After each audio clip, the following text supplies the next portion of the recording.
네, 여러분 안녕하십니까? 계속해서 포항에서 전해드리겠습니다. 주말인 오늘 경북 동해안 지역은 대체로 맑고 포근한 날씨를 보였습니다.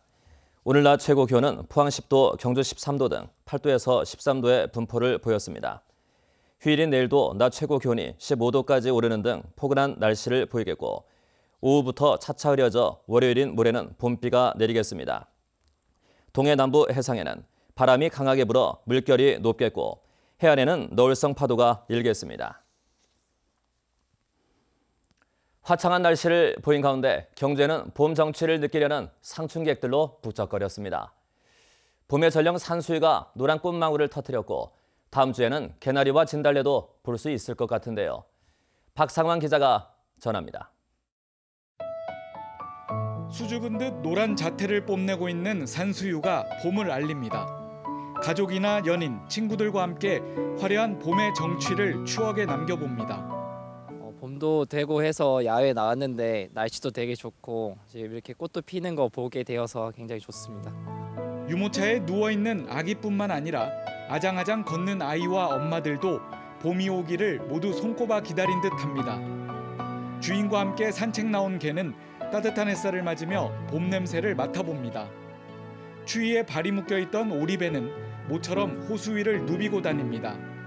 연인과 가족들은 직접 오리배 페달을 굴리며 보문단지의 풍광을 만끽했습니다. 날씨가 많이 풀려갖고 경주 왔는데 진짜 재밌는 것도 많고 놀 것도 너무 많아갖고 지금 오늘 하루 동안 놀 거밖에 안 되지만 진짜 재밌게 놀고 가겠습니다. 오리배도 진짜 다리는 많이 아픈데 한번 탈만한 것 같아요. 벚꽃 도시인 경주의 보문단지 등에는 본격적으로 꽃망울이 터지지 않았지만 겨울 외투를 벗고 형형색색 봄옷으로 갈아입은 나들이객들로 물들었습니다. 추위를 이겨낸 산수유를 시작으로 다음 주부터는 개나리와 진달래도 활짝 피어나 봄을 맞을 것으로 보입니다. MBC 뉴스 박상환입니다. 여행 작가와 블로거 운영자로 구성된 경북 여행 리포터와 경북 여행 기자단이 올해도 전 세계 경북을 알리는 역할을 합니다. 경상북도 관광공사는 지원자 415명 가운데 43명을 선발해 발대식과 함께 글쓰기 교육을 한 뒤 본격적인 활동에 나서도록 했습니다. 여행 작가와 SNS 운영자들로 구성된 이들은 영덕 블루로드와 동해선 철도를 시작으로 매달 돈에 가볼 만한 곳과 특색 있는 숙박시설, 그리고 숨은 맛집 등을 소개하게 됩니다. 경상북도 관광공사는 지난 2012년부터 여행 리포터를 운영하며 SNS 등을 통해 온라인 마케팅을 강화하고 있습니다. 포항상공회의소는 리스트 포항산업과학연구원과 공동으로 중소기업이 어려움을 겪는 기술을 지원키로 하고 이달 말까지 신청을 받습니다.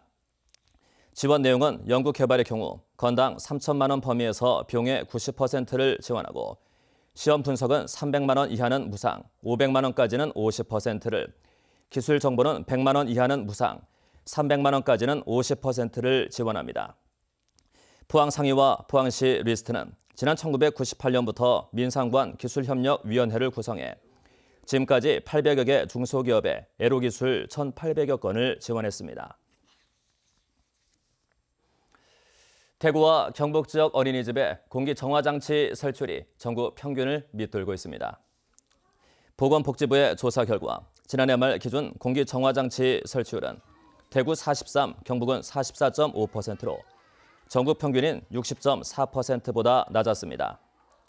반면 서울과 인천은 설출이 80% 이상으로 전체 평균을 웃돌았고 세종의 경우 설출이 99.8%로 집계됐습니다. 국내 어선들이 올해 러시아 수역에서 잡을 수 있는 어획량과 조업 조건 등에 관한 협상이 타결됐습니다. 올해 확정된 어획 할당량은 명태 2만 500톤, 대구 4,200톤, 오징어 3,500톤 등 모두 36,550톤입니다. 또 우리나라 업체들의 러시아 투자가 진행될 경우 명태 3,500톤, 꽁치 4,175톤을 추가 배정키로 합의했습니다. 이번 협상 타결로 오는 5월부터 오징어 조업선 55척, 꽁치 15척 등 4개 업종 75척의 우리 어선들은 러시아 수역에서 다시 조업을 시작할 수 있게 됐습니다. 경주 한수원 축구단이 오늘 오후 3시 경주 축구공원 제4구장에서 강릉시청 축구단을 상대로 2018년 내셔널리그 첫 홈경기를 가졌습니다. 올해 내셔널리그는 8개 팀이 참가해 모두 28개 경기를 하는데 한손 축구단은 지난해 정규리그 통합 우승을 차지한 데 이어 올해도 우승 전력을 갖췄습니다. 일제강점기 영덕에서 일어난 만세운동을 기리는 독립만세 문화제가 오늘부터 이틀간 영덕군 영해장터 일원에서 열립니다. 이 문화제에서는 횃불 행진을 비롯해 의병 출정식 재연, 애국 선열들의 독립정신을 기리는 추념식 등이 이어질 예정입니다. 1919년 3월 18일 영해장터에서는 영해와 축산, 창수, 병국 주민 3천여 명이 독립만세를 외쳤으며 당시 8명이 숨지고 16명이 부상한 것을 비롯해 196명이 재판에 넘겨져 185명이 실형을 받았습니다. 제21회 영덕 대게축제가 오는 22일 목요일부터 25일 일요일까지 나흘간 영덕 한구항 해파랑 공원에서 개최됩니다. 올해 축제에서는 궁중 대게 음식을 테마로 한 문화관과 영덕 대게 유래를 설명하는 전시관이 마련되고 대게 싣고 달리기, 대게 낚시, 경매 이벤트 등 다양한 체험 행사가 준비되어 있습니다. 대게 국수와 게장 비빔밥, 대게라면, 대게떡 등 다양한 먹거리도 저렴한 가격에 즐길 수 있습니다. 울진군이 빅데이터를 이용한 전수조사를 통해 복지 사각지대에 놓인 취약계층을 찾아내 지원키로 했습니다. 네, 지금까지 포항에서 전해드렸습니다. 감사합니다. 정체되며